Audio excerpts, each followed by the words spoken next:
بسم الله الرحمن الرحيم أرأيت الذي يكذب بالدين فذلك الذي يدع اليتيم ولا يحض على طعام المسكين فويل للمصلين الذين هم عن صلاتهم ساهون الذين هم يراءون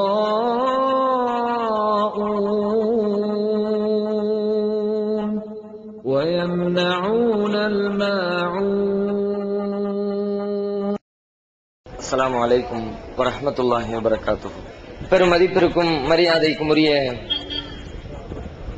எல்லாம் வல்ல அல்லாஹுவின் நல்லடியார்களே, இந்த நிகழ்ச்சியில் அல்லாஹுவின் கருணையும் கோபமும் என்ற தலைப்பு எனக்கு வழங்கப்பட்டிருக்கிறது.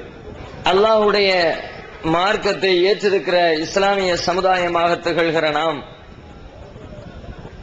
உண்மையிலே அவனுக்கு உகந்த நல்லடியார்களாக வாழ வேண்டும் என்றால், அவன் விரும்புகிற இஸ்லாமிய வாழ்க்கை நெறியை நமது வாழ்வியலாக அமைத்துக் கொள்ள வேண்டும் என்றால், அதற்கு மிக அத்தியாவசியமாக ஒவ்வொரு மனிதனுக்கும் ஒவ்வொரு முஸ்லிமுக்கும் தேவைப்படுகிற ஓர் உணர்வு இறைவனை அஞ்சுகிற இறை அச்சம் என்ற உணர்வு.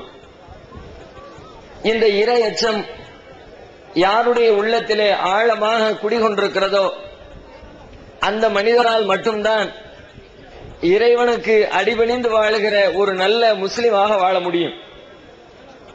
இறை அச்சம் இல்லாமல் ஒரு மனிதன் எத்தனை பெரிய அறிவாளியாக இருந்தாலும், எவ்வளவுதான் மார்க்கத்தினுடைய கருத்துக்களை கேட்டு அறிந்து மக்களுக்கு உரை நிகழ்த்துகிற அளவிற்கு ஆற்றல் பெற்றிருந்தாலும், அல்லது மக்கள் கேட்கிற கேள்வி கணைகளை எதிர்கொண்டு அவைகளுக்கு எல்லாம் திருமறை குர்ஆனில் இருந்தும் நபிகள் நாயகத்தின் போதனைகளிலிருந்தும் பதில் சொல்லுகிற அளவிற்கு அறிவு பெற்றிருந்தாலும், இறை அச்சம் என்ற அடிப்படை உணர்வு இல்லாமல் இருந்தால், அவருடைய மூளையிலே தேக்கி வைத்திருக்கிற அந்த திருமறை குர்ஆனுடைய ஞானத்தால், இஸ்லாமிய மார்க்க அறிவால் கண்டிப்பாக அவருக்கு எந்த பிரயோஜனமும் ஏற்பட போவதில்லை. அவரது வாழ்க்கையிலே அதை அவர் கடைபிடிக்கப் போவதும் இல்லை. யாருடைய உள்ளத்திலே கடுகளவிற்கேனும் இரையச்ச உணர்வு இருக்கிறதோ அந்த மனிதர்கள் தான் கண்டிப்பாக தாம் தெரிந்து கொண்ட செய்திகளை, தாம் அறிந்து வைத்திருக்கிற திருமறை குர்ஆனுடைய வசனங்களை தமது வாழ்க்கையிலே கடைபிடித்து ஒழுகி இறைவனின் அன்பை பெறுவதற்கு முயற்சிப்பார்கள் என்பதில் சந்தேகமே கிடையாது.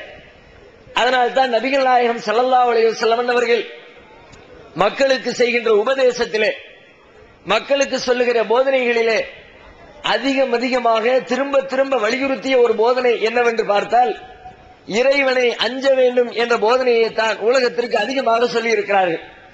நபிகள் நாயகம் ஸல்லல்லாஹு அலைஹி வஸல்லம் அவர்கள் தமது வாழ்க்கையிலே எத்தனையோ இடங்களில் உரை நிகழ்த்தி இருக்கிறார்கள். வாரம் ஜும்மாவுடைய உரை நிகழ்த்தி இருக்கிறார்கள். வருடந்தோறும் பெருநாள் உரை நிகழ்த்தி இருக்கிறார்கள்.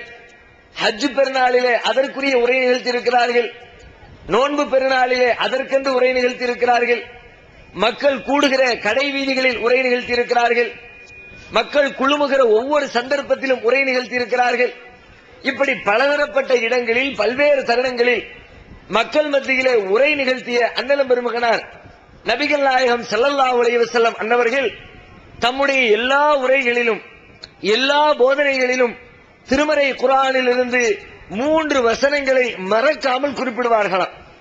அந்த 3 வசனங்களை சொல்லாமல் நபிகள் நாயகம் உரை நிகழ்த்தியதே இல்லை என்று நபி தோழர்கள் அறிவிக்கிறார்கள்.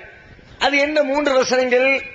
சூரத்து நிசாவுடைய முதல் வசனம், யா அய்யுஹன்னாஸ் இத்தகூ ரப்பக்குமுல்லதீ ஹலகக்கும் மின் நஃப்ஸின் வாஹிதா என்ற முதல் வசனம். சூரத்து ஆல இம்ரானிலே இடம்பெற்றிருக்கிற 100வது வசனம், யா அய்யுஹல்லதீன ஆமனு தகுல்லாஹ ஹக்க துகாத்திஹ் வலா தமூதுன்ன இல்லா வஅன்தும் முஸ்லிமூன் என்ற ஆல இம்ரானுடைய வசனம்.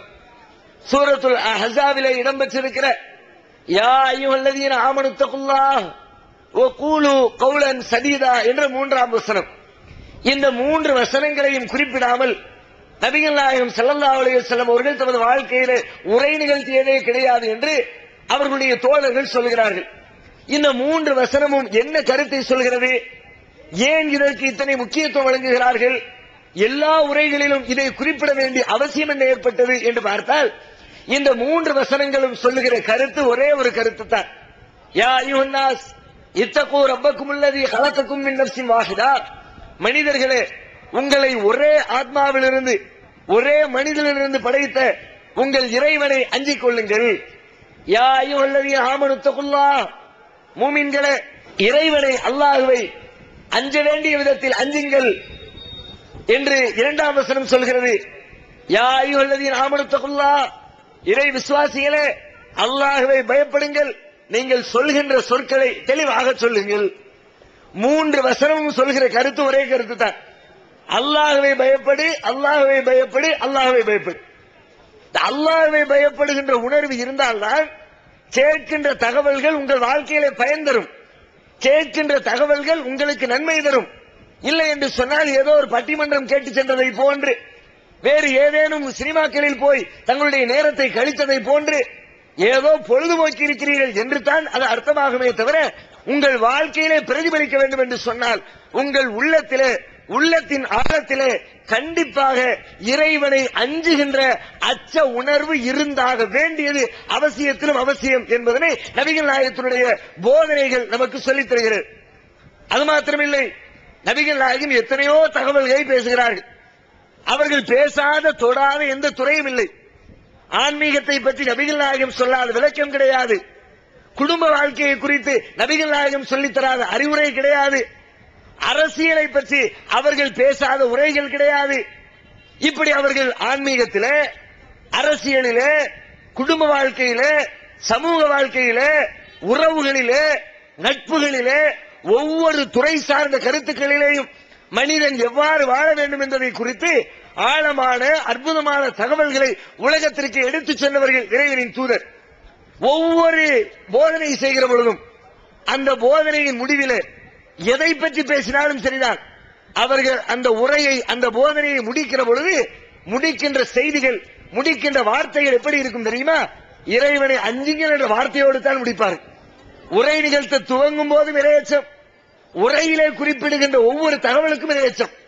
வியாபாரத்தை பற்றி பேசுவார்கள், வியாபாரத்தில் கொடுக்கல் வாங்கலை பற்றி, அதிலே நடந்து கொள்ள வேண்டிய நேர்மையான நிகழ்வுகளை பற்றி, பொய் பேசக்கூடாது, வியாபாரத்திலே அதிகம் சத்தியம் செய்யக்கூடாது, அளவு நிறுவைகளில் மோசடி செய்யக்கூடாது, உள்ளொன்று வைத்து புறமொன்று விற்பனை செய்யக்கூடாது என்றெல்லாம் வியாபாரத்தின் ஒழுங்குகளை பேசிவிட்டு இறுதியிலே சொல்லுவார்கள், வியாபாரத்திலே அல்லாஹ்வை பயந்து கொள்.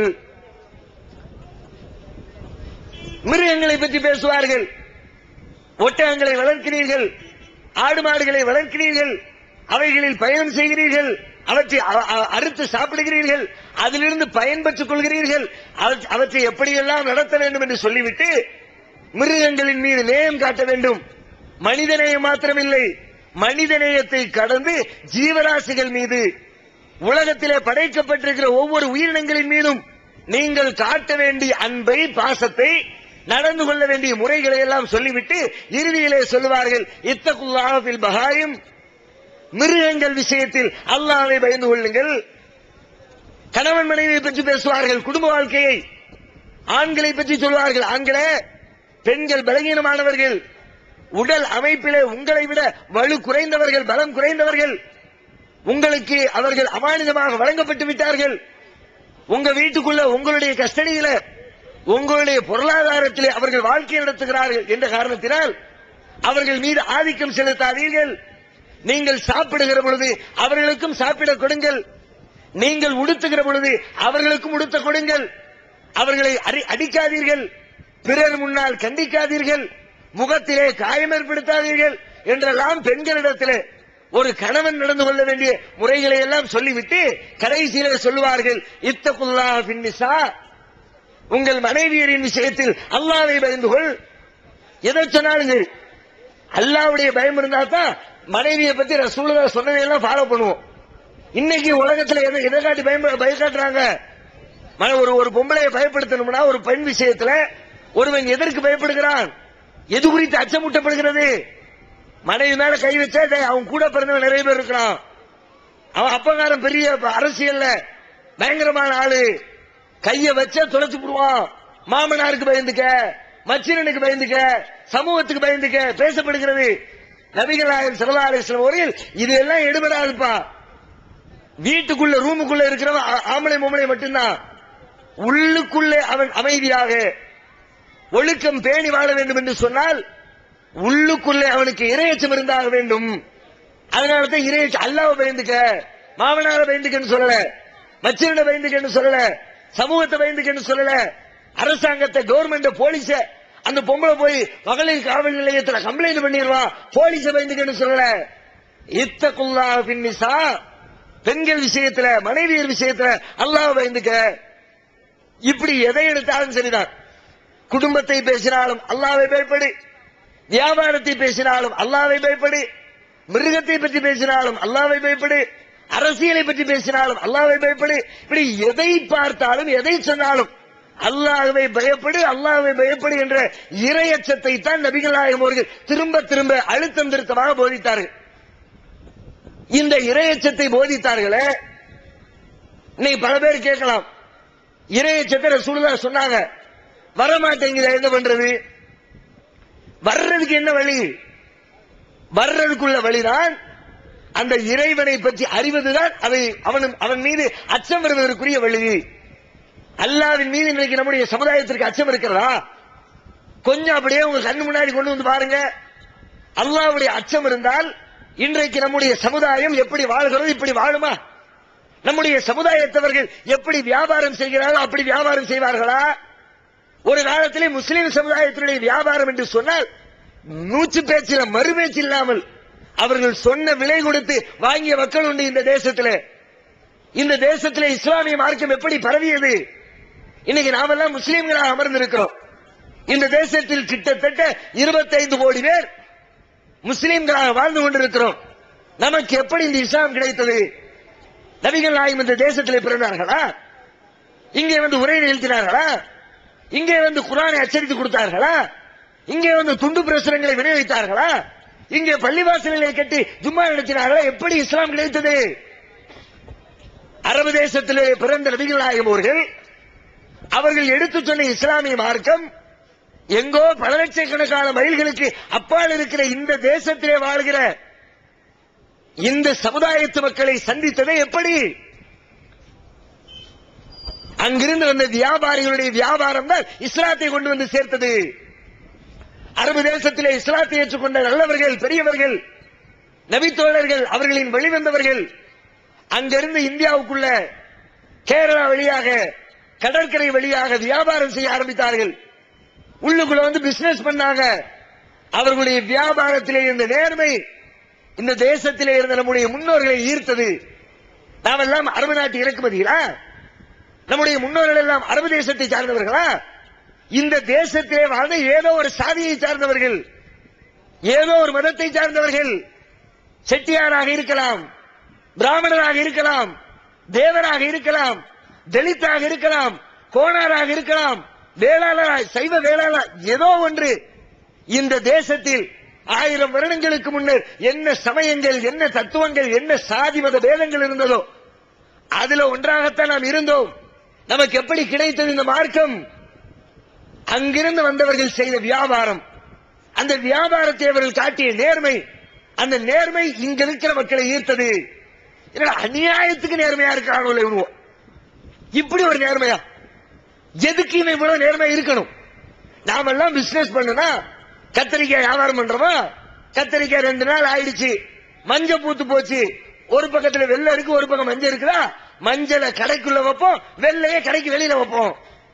பாக்குறோம், பார்த்து வாங்கிட்டு போயிருவான். வீட்டுக்கு போன பிறகு தெரியும், ஆஹா மஞ்சள் கத்திரிக்காய் கொடுத்து விட்டானே, சூத்த கத்திரிக்காய் கொடுத்து விட்டானே, அழுவ தக்காளியை கொடுத்து விட்டாரு. வீட்டுக்குள்ள போய் தான் திட்டுவான். திரும்ப கொண்டு கொடுத்தா நீ கத்திரிக்காய் மாத்திட்ட, வாங்கினதுல ரிட்டர்ன் பண்ண மாட்டோம், வாபஸ் வாங்கப்படாது, பில்லிலே போட்டு விட்டுறது. ஆக்சுவலி சட்டப்படி அப்படி போடவே கூடாது.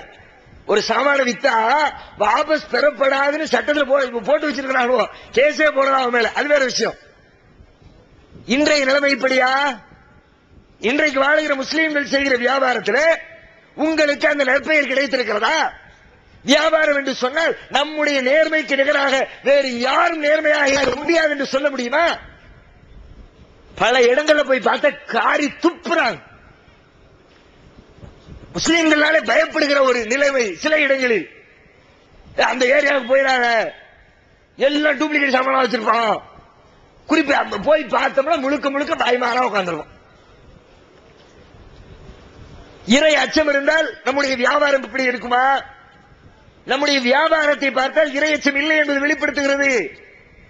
நம்முடைய கொடுக்கல் வாங்கலிலே இறையச்சம் இல்லை என்பது வெளிப்படுகிறது. கடன் வாங்குகிற பொழுது கெஞ்சுகிறோம், கூத்தாடுகிறோம். போய் கெஞ்சி கூத்தாடி கஷ்டப்படுகிறேன், அத்தா கொண்டு ஆஸ்பத்திரியில சேர்த்திருக்கிறேன், நீங்க தந்தாத்தான் உண்டு, வேற வழி இல்ல. கெஞ்சி கூத்தாடி 10,000 ரூபாய் வாங்கி வந்து அனுபவிச்சு முடிச்சு விட்டு 2 மாசத்துல தர்றேன்னு சொன்னவர் கடன் கொடுத்தவர் தேடி வர்றாரு. எப்பா என்னாச்சு? 2 மாசத்துக்கு முன்னாடி இவன் ஆளுதான், 2 மாசத்துக்கு பிறகு கொடுத்த வாழ்வுறான். எப்பா என்னாச்சு? நான் தர்றேன், போங்க தர்றேன். மாசம் 3 ஆயிடுச்சப்பா, தர்றேங்க, நான் தராம ஓடிய போயிட போறேன், ஊரை விட்டா ஓடி போயிடுறேன். எவ்வளவு தெனாவட்டான பேச்சு! உங்களுக்கு நேர்மை இருக்கிறதா? கடனை வாங்கிவிட்டால் பல பேர் கடன் வாங்குகிறார்கள். கடன் என்று சொன்னால் அவர்களுடைய பாஷையில திரும்ப கொடுக்கப்படாது, அந்த ரேஞ்சிலே வாங்குறது. கடனை வாங்கி வாங்கியே நம்ம வாழ்க்கையை டெவலப் பண்ணிடுவோம், கடன் வாங்கி வாங்கியே நம்முடைய செல்வத்தை பெருக்கிக் கொள்வோம். அப்ப இந்த வாழ்க்கை முறை காட்டுகிறது நம்முடைய சமுதாயத்திடத்தில் இறையச்சம் இல்லை.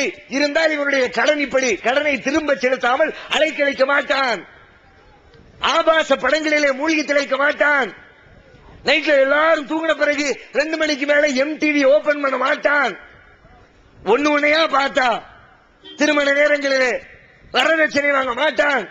இப்படி ஒவ்வொரு நிகழ்வுகளையும் ஆய்வு செய்து பார்க்கிற பொழுது நம்முடைய சமுதாயத்தினுடைய நிகழ்வுகள், நடைமுறை வாழ்க்கை, நமது உள்ளத்திலே இறைவனின் அச்ச உணர்வு இல்லை என்பதை தெளிவாக புலப்படுத்துகிறது. அது வருவதற்கு என்ன வழி? இறை அச்சத்தை எனது உள்ளத்திலே கொண்டு வந்து சேர்ப்பதற்கு என்ன வழி? திருமறை குர்ஆனிலே அல்லாஹ் சொல்லுகிறான், இறைவனை அஞ்ச வேண்டும் என்று சொன்னால் அந்த இறைவனை குறித்து அறிந்து கொள்ளுங்கள், அதுதான் அவனை பற்றி அச்சம் வருவதற்கு உங்களுக்கு வழி. பொதுவாகவே ஒரு விஷயத்தின் மீது, ஒரு பொருளின் மீது அல்லது ஒரு மனிதனின் மீது உங்களுக்கு பயம் வர வேண்டும் என்று சொன்னால் அந்த பொருளை பற்றி அறிவிருந்தால் தான் பயம் வரும். ஒரு மத்தியில் ஒருத்தர் வர்றார், பெரிய டிஐஜியா இருக்கிறார், உங்க கடையில இருந்து சாம வாங்குறார், கொஞ்சம் வெறப்பா பேசுறார், கையில லத்தியோட இடுப்புல துப்பாக்கியோட வந்து நின்னுடா, பேசவே தேவையில்லை, ஐயா உட்காருங்க, என்ன வேணுங்க, அவரை பத்தி அவருடைய போஸ்டிங் என்ன, அவருடைய பவர் என்னன்னு தெரிஞ்சிருச்சுன்னா ஆளு பம்புறான். பொதுவாகவே இப்படித்தான். ஒருவர் மீது பயம் வர வேண்டும் என்று சொன்னால் அவருடைய தகுதி தெரிய வேண்டும், அவருடைய ஆற்றல் தெரிய வேண்டும், அவருடைய பவர் தெரிய வேண்டும். தீய பார்த்து மனுஷன் பயப்படுறான். ஏன் தீல கொண்டு கையை விடுவோமா? நல்லா தெரியுது, தீல கையை வச்சா சுட்டுரும், கையை பொசிக்கிறோம். தீயை பற்றி உண்டான அறிவு தீயின் மீது பயத்தை தருகிறது, பாம்பை பற்றி உண்டான அறிவு பாம்பின் மீது பயத்தை தருகிறது, அரசியல் தலைவர்கள் மீது இருக்கிற அறிவு அவர்கள் மீது ஒரு பயத்தை தருகிறது. அல்லாஹ்வின் மீது உங்களுக்கு பயம் வேண்டுமா? அல்லாஹ்வை பற்றி உங்களுடைய உள்ளத்திலே அச்சம் வேண்டுமா? அல்லாஹ்வை பற்றி உண்டான செய்திகளை அறிந்து கொள்ளுங்கள், தானாக அல்லாஹ்வுடைய அச்சம் உங்களது உள்ளத்திலே வந்து குடியேறும். நம்முடைய சமுதாயத்திற்கு அல்லாஹ்வை பற்றி சொல்லிக் கொடுக்கப்படவில்லை, அதுதான் அச்சமில்லாமல் போனதற்கு காரணம். அல்லாஹ் யாரு, அவனுடைய ஆற்றல் என்ன, அவனுடைய பவர் என்ன, அவன் என்ன மாதிரி நடந்துக்குவான், அவனுடைய கேரக்டர் என்ன, ரொம்ப மோசமானவனா அல்லது ரொம்ப நல்லவனா, எப்படிப்பட்டவங்கிற விவரத்தை சொல்லிக் கொடுத்தால் அது அல்லாஹ்வின் மீது நமக்கு பயத்தை ஏற்படுத்தி இருக்கும். அதுக்கு தான் இந்த தலைப்பு. அல்லாஹ்வுடைய கருணையும் கோபமும் இந்த சமுதாயம் அறிந்து கொள்ள வேண்டும், அறிந்து தனது உள்ளத்திலே இறையச்சத்தை வார்த்துக் கொள்ள வேண்டும், அந்த இறையச்சத்தின் அடிப்படையிலே தனது வாழ்க்கை அமைத்துக் கொள்ள வேண்டும். அதற்காகத்தான் இந்த தலைப்பு தேர்வு செய்யப்பட்டிருக்கிறது. இறைவனின் கருணை, அல்லாஹ்வை பற்றி அறியணும்னா அல்லாஹ்வுக்கு கருணையும் உண்டு, கோபமும் உண்டு. அதை வார்த்தைகளை வர்ணிச்சு முடிக்க முடியாது.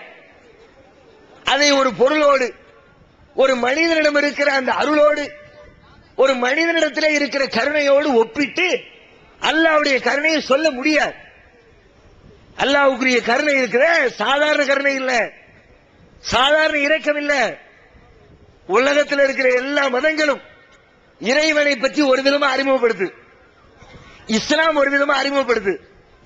இஸ்லாம் அறிமுகப்படுத்துகிற விதமும் உலகத்திலே இருக்கிற வேறு மதங்கள் இறைவனை அறிமுகப்படுத்துவதற்கு இடையிலே ஒரு பெரிய வித்தியாசத்தை பார்க்கலாம். பொதுவாக உலக மதங்கள்ல பல்வேறு மதங்கள் இறைவனை பற்றி என்ன சொல்கிறது? இறைவன் என்றால் கொடூரமானவன், இறைவன் மனிதர்களை அடக்கி ஆளுகிறவன், இறைவன் எப்பொழுது பார்த்தாலும் மனிதன் சித்திரவதைப்படுவதை பார்த்து ரசிக்கிறவன், மனிதன் தன்னை தானே கஷ்டப்படுத்திக் கொண்டால், தன்னை தானே வேதனைப்படுத்திக் கொண்டால் அந்த வேதனையை பார்த்து ரசிப்பவன், சிரிப்பவன் இறைவன் என்று உலகத்திலே இருக்கிற பல்வேறு மதங்கள் சொல்கிறது. அதனாலதான் இன்னைக்கு பாருங்க, நம்ம நாட்டிலேயே இறைவனை திருப்திப்படுத்துவதற்கு சில வேலைகளை செய்வாங்க, சில நேர்ச்சைகளை செய்வாங்க, சில இறை வழிபாட்டை செய்வாங்க. பார்த்தா நம்முடைய நெஞ்சமெல்லாம் அப்படி பதறும், ரத்தம் கொதிக்கும். என்னடா காரியம் என்றிய? நான் கடவுளுக்கு நேர்ந்திருக்கிறேன். லைனா மனுஷனை உட்கார வச்சு கடையில சால்னாவுக்கு அரைச்சு ஊத்துற தேங்காவை எடுத்து அதை பெரிய கம்பியை வச்சு உடைக்க முடியாம அந்த தேங்காவை மண்டைய மொட்டை அடிச்சு விட்டு மொட்டை மண்டையில வச்சு அடிச்சு உடைக்கிறான். மண்டையில இருந்து ரத்தம் கொட்டுது. ஏன்டா அப்படி பண்றிய? கடவுளுக்கு நேர்ந்திருக்கிறோம். கொதிக்கிற எண்ணெய் சட்டி, அதுக்குள்ளுக்குள்ள பார்த்து ஒரு ஆப்பையை வச்சு வளைய போடுவோம், ஏதாவது பொருட்களை சுட்டி எடுப்போம், பொறிச்சு எடுப்போம். அந்த கொதி நீர்ல இருந்து ஒரு சின்னஞ்சிறிய துளி லேசா அப்படி பட்டு தெரிச்சதுன்னா பொக்கலம் வந்துரு, காந்து 4 நாளைக்கு காந்தது. ஆனால் சில பேர் செய்கிறார்கள், கடவுளுக்கு நேர்ந்திருக்கிறேன் என்று சொல்லிக்கொண்டு, கடவுளுக்கு நெருக்கத்தை பெறப்போகிறேன் என்று சொல்லிக்கொண்டு கொதிக்கிற எண்ணெயிலே கைவிட்டு நேர்ச்சி நிறைவேற்றுகிற மக்களை பார்க்கிறோம். கால்களிலே ஆணிகள் நிறைந்த செருப்பை அணிந்து கொண்டு கடவுளுக்காக நடக்கிறேன், காலில் இருக்கிற செருப்பை கழட்டி போட்டு கல்லும் முள்ளும் இருக்கிற இடத்திலே நடந்து சென்று கடவுளுக்காக நான் நடக்கிறேன். நல்ல சோறு செய்வாங்க, சாப்பாடு ரெடி பண்ணுவாங்க, கல் குருணை நீக்கப்பட்ட அரிசி வாங்கிட்டு வந்து சமைச்சு நல்ல தூய்மையான சாப்பாடு, எல்லா சோத்தையும் அள்ளி கல்லு மண்ணு இருக்கிற மணல போட்டு விரவி மண்ணோட சேர்ந்து இருக்கிற சோத்தை திங்கிற, மண்ணு சோறு திங்கிற. ஏன்பா? கடவுளுக்காக செய்யற. குழிய தோண்டி, பேப்பர்லாம் பார்த்திருப்பீங்க, சில பேர் குழிய தோண்டி ஒரு நாள் முழுக்க உள்ள உட்கார்ந்து இருக்கிறேன், கடவுளுக்காக தியானம் பண்ண போறேன். முதல்ல ஒரு சாமி செஞ்சாரு, ஒரு சாமியார். அதுக்கப்புறம் அவர் ரொம்ப ஃபேமஸ் ஆயிட்டார், பேப்பர்ல எல்லாம் போட்டு ஒரு நாள் முழுக்க கடவுளுக்காக பூமிக்குள்ளே உட்கார்ந்த சாமி அப்படின்னு பத்திரிகை ஃபேமஸ் பண்ண உடனே அவர்கிட்ட ஆட்கள்லாம் போய் குமிய ஆரம்பிச்சுட்டாங்க. பக்கத்து தெருவில் இன்னொரு சாமியார், அட நம்மளை விட அந்த ஆளு பெரிய ஆள் ஆயிரம் போல இருக்கிற, விடக்கூடாத, அந்த ஆளு ஒரு நாள் நான் 2 நாள் இருக்கிற மாதிரி குடிய தோன்றேன்னு தோண்டி உள்ள போனவன் 2ஆவது நாள் மையத்தாயிட்டான். அதுக்கப்புறம் தான் கவர்மெண்ட் சட்டம் கொண்டு வந்துச்சு, இனிமே எவனாவது குழிய தோண்டி உள்ள உட்காடுறேன் வெளியே உட்காடுறேன்ற கூத்த பண்ணுன எல்லா வேலையத்துக்கு உள்ள வச்சு விடுவோன்றுச்சு. அதுக்கப்புறம் அந்த வேலையை நிப்பாட்டினோம். நாக்குல பெரிய கம்பியை ஊத்தி வைத்துக் கொண்டு கடவுளுக்காக தவம் செய்கிறேன் என்கிறார்கள். முதுகிலே ஆணியை போட்டு கோர்த்து கொண்டு அவை அந்தரத்திலே தொங்கிக் கொண்டு கடவுளுக்காக தவம் செய்கிறேன் என்கிறார்கள். 1 நாள் 2 நாள் 3 நாள் கடல் தண்ணீரிலே மிதந்து கடவுளுக்காக தவம் செய்கிறேன் என்கிறார்கள். இப்படி பல்வேறு நிகழ்ச்சிகள், பார்த்தாலே மனதை பதற வைக்கிற நிகழ்வுகள். எல்லாவற்றையும் செய்து முடித்தால் எல்லாத்தையும் நாங்கள் கடவுளுக்கு செய்கிறோம், இதை பார்த்துவிட்டு எங்கள் தேவைகளை கடவுள் நிறைவேற்றுவார். அப்ப கடவுளை எப்படி பார்க்கிறார்கள், எப்படி சொல்கிறார்கள்? கடவுள் மனிதன் படுகிற கஷ்டத்தை பார்த்து ரசிக்கின்றவன், மனிதன் தன்னைத்தானே துன்பப்படுத்திக் கொள்வதை பார்த்து சிரிக்கின்றவன். அதுக்காகத்தான் கடவுளுடைய கையில அப்படி பெரிய வாளு சூழாயுதம், நாக்கு அப்படி தொங்க விட்டுக்கிட்டு பயங்கரமா மிரட்டுற மாதிரி, பார்த்தாலே கடவுளை பார்த்தாலே ஒரு பீதி. அப்படிப்பட்ட ஒரு தோற்றங்களை எல்லாம் காட்டுகிறார்கள். உலகமெல்லாம் இப்படி சொல்லும் பொழுது இஸ்லாம் சொல்கிறது, உலகத்தை உண்மையிலே படைத்து ஆளுகிற இறைவன் உங்களை வேதனைப்படுத்தி ரசிக்கிறவன் இல்லை, உங்களின் துன்பங்களை பார்த்து சிரிக்கிறவன் இல்லை. அர் ரஹ்மான் அர் ரஹீம், அந்த இறைவன் அளவற்ற அருளாளன், நிகரில்லாத பேர் அன்புடையவன், கருணையுடையவன். அவனது அருளுக்கு ஈடு கிடையாது, அவனது அன்புக்கு நிகர் கிடையாது. இந்த மனித குலத்தின் மீது அவன் வைத்திருக்கிற பாசமும் நேசமும் அலாதியானது, அற்புதமானது. மனித குலத்தை கஷ்டப்படுத்துவது இறைவனின் நோக்கமில்லை. எந்த அளவிற்கு இறைவனின் வழிபாட்டின் பெயரால் கூட, இறைவனை வணங்குகிறேன் என்று கூட ஒருவன் தன்னை தானே கஷ்டப்படுத்திக் கொள்ளக் கூடாது என்று சொல்லுகிற மார்க்கம் இஸ்லாமிய மார்க்கம். எந்த அளவிற்கு இஸ்லாத்துல ரொம்ப அதிகமா வலியுறுத்தப்பட்ட இபாதத் என்ன? தொழுகைங்கிற இபாதத். இன்ன ஸலாத்த கானத் அலல் முஃமினீன கிதாபம் மௌகூதா. தொழுகை என்பது மூமின்களின் மீது நேரம் குறிக்கப்பட்ட கடமை. கண்டிப்பா தொழுது ஆகணும். இஸ்லாத்துல யாருக்கும் அதுல விதிவிலக்கே கிடையாது. எல்லாரும் தொழுகணும்னு சட்டம் சொல்லு. தொழுகையில பல்வேறு சட்டங்களை இறைவன் சொல்லுகிறான். இப்படித்தான் சொல்ல வேண்டும், தொழுகையின் நேரம் வந்த உடனே தொழ வேண்டும், தொழுகையில அசட்டை செய்யக்கூடாது, தொழுகையிலே கவனம் இல்லாமல் இருக்கக்கூடாது என்றெல்லாம் ஒரு பெரிய லிஸ்டில் எச்சரை இறைவன் கொடுக்கிறான். ஒரு கட்டத்தில் மனுஷனை பார்க்கிறான், இந்த நேரத்தில் இவனை தொலை சொன்னா இவனுக்கு கஷ்டமா இருக்கும். படைச்ச இறைவனுக்கு தெரியும் தானே, நம்முடைய உணர்வுகளை படைத்தவன், நம்முடைய சிந்தனைகளை படைத்தவன். நாம் எப்பொழுது சிரிப்போம், நாம் எப்பொழுது அழுவோம், நாம் எப்பொழுது நன்றாக மகிழ்ச்சியாக இருப்போம், நாம் எப்பொழுது வேதனை அனுபவிப்போம் என்று நம்மை பற்றி அனைத்தையும் அறிந்திருக்கிற அல்லாஹ் ரப்புல் ஆலமீன் சில இடங்களை குறிப்பிட்டு சொல்றான். இந்த இடத்துல நீ தொழுகை செய்யாத, பரவாயில்ல விட்டு வேற இடத்துல மாத்திக்க. மனிதனுடைய சிரமத்தை பார்த்து, கஷ்டங்களை பார்த்து, மனிதன் கஷ்டப்படுகிற தருணங்களில் எல்லாம் அவனுக்கு சட்டத்திலே விதிவிலக்கை வழங்குகிறான். ஒரு நாள் முழுக்க நல்ல பசி, உங்களுக்கு கடுமையா வேலை செஞ்சீங்க, கட்டையில நின்று போய் நின்று காலையில போனவரு, கூட்டம் கடுமையா நின்றுச்சு, வியாபாரம் வியாபாரம் வியாபாரம் வியாபாரத்தில் விழுந்தாச்சு. மதியானம் 1 மணி 1:30 மணி, வயிற்றுல இப்படி பசி கிள்ளுது. வீட்டுக்கு வர்றிய, சாப்பாடு ரெடியா இருக்குது, நல்ல கம கம கமன்னு வீட்டம்மா பிரியாணி ஆக்கி வச்சிருக்கிறாங்க. பார்த்தாலே உள்ள போனாலே ஒரு புடி பிடிக்கணும் போல தோணுது உள்ளத்துல. அப்பம் பார்க்க பக்கத்து பில்டிங்ல பள்ளிவாசல இகாமத்து சத்தம் கேக்குது. கது காமத்தி சலா, கது காமத்தி சலா, தொழுகைக்கா தயாராயிருங்க, ஓடியா ஓடியா ஓடியா. இப்ப என்ன பண்றது? இந்த பக்கம் அல்லாஹ் தொழுகிறது, இந்த பக்கம் வயிற்றுக்கு பூவா போடுறது. நம்மகிட்ட கேட்டா என்ன சொல்லுவோம்? அல்லாஹ் பெருசா சாப்பாடு பெருசா? அல்லாஹ் தான் பெருசு. பாஸ் பெருசா ஃபெயில் பெருசான்னு கேட்பான். அது மாதிரி அல்லாஹ் பெருசா சாப்பாடு பெருசா? அல்லாஹ் தான் பெருசு. அப்ப தொலைப்போம். நம்ம அறிவு தான் சொல்லுவோம், அல்லாஹ் விட உனக்கு சாப்பாடு பெருசா போச்சோ. அல்லாஹ் அப்படி சொல்லல, படைச்சரப்ப அப்படி சொல்லல. அவன் சொல்றான், இப்ப உனக்கு பசிக்குதுல, இப்ப நீ என்ன ஓரம் கட்டி வச்சுட்டு முதல்ல சாப்பாட முடி. வேறு எந்த மதத்திலாவது இறைவனின் வழிபாட்டிற்கு நேரம் ஒதுக்கப்பட்டு அந்த நேரத்தில் அந்த வேலையை செஞ்சு ஆகணும், வேற வேலையை செய்யக்கூடாது என்று சொன்னால் அதில் விதிவிலக்கு வழங்குவார்களா? நாம ஒரு வேலைக்கு நம்முடைய தொழிலாளி அனுப்புகிறோம், நாம ஒருத்தருக்கு சம்பளம் கொடுத்து வச்சிருக்கிறோம், வேலை காசை கொடுத்து மாசம் 5000 ரூபாய் சம்பளம், அந்த ஆளை போய் வேலையை முடிச்சுட்டு வர சொல்றோம். அந்த வேலையை முடிக்க போனவரு வழியிலேயே அவருடைய வேலையை பார்த்துட்டார். வழியில ஒரு ஃப்ரெண்ட பார்த்தார், ஏதோ அவருடைய சொந்த தேவை, அவசரமா வயிற்ற கலக்குச்சு, என்னமோ பண்ணிச்சு, அவருடைய வேலைக்கு நேரத்தை ஒதுக்கிவிட்டார். முதலாளியுடைய வேலை பெண்டிங் ஆயிடுச்சு. திரும்ப வர்றான், என்னடா முடிச்சிட்டியா? இல்லைங்க முதலாளி. முதலாளி ஒத்துக்குவாரா? என்னடா இந்த ஃப்ரெண்டு வந்தா பேசிட்டு இருந்தா, பஸ் போயிடுச்சு, வேலை கெட்டு போச்சு, ஒத்துக்குவாரா முதலாளி? ஏன்ட்ட சம்பளம் வாங்கிக்கிட்டு நான் உனக்கு காசு தர்றேன், பணம் தர்றேன், என் வேலையை செய்யறது விட்டுவிட்டு உனக்கு என்ன உன் வேலை முக்கியமா போச்சு? என் நேரத்தில் என் வேலையை நீ செஞ்சிருக்கணும். கண்டிப்பார், கடுகெடுப்பார், ஒத்துக்கொள்ள மாட்டார்.